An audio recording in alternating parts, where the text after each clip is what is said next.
Hello বন্ধুগণ, চলে এলাম তোমাদের সঙ্গে নতুন একটা ব্লগ ভিডিও শেয়ার করার জন্য। তো চলো ভিডিওটা এখান থেকে স্টার্ট করা যাক। তাহলে আমি দোকানে তো চলেই এসেছি, কি একটু একটা জিনিস আছে জানো তো এই দেখো পিছনটা সাজিয়েছি।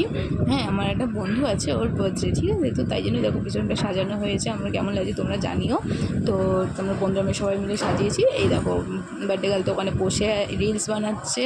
তো ওরা সবাই চলে এসে যে এক বন্ধু হাই করে দিল ম্যাডাম। তো এই যে কেক নিয়ে এই কেকটা একটা দাদা দিয়েছে আর আমরা একটা কেক দিয়েছি বন্ধুরা মিলে। তো চলো এই ম্যাডাম আসছে, এখানে দেখতে পাচ্ছ না, এই যাবো আমি হাতটা ধরতে বলছি, ভয় পাচ্ছি। দেখো তোমরা ভিডিওটা। তো চলো, হ্যাঁ বার্থডে ব্লগটা এর মধ্যে দিলাম না, বার্থডে ব্লগটা আসছে। তো চলো ভিডিওটা এই পর্যন্তই। ভালো লাগলে like comment share and subscribe করে দিও। চলো এটা হচ্ছে তো এটা হলো পার্ট 1, তো পার্ট 2 আসছে খুব তাড়াতাড়ি। তো চলো টাটা বাই বাই, দেখা হচ্ছে নেক্সট ভিডিওতে।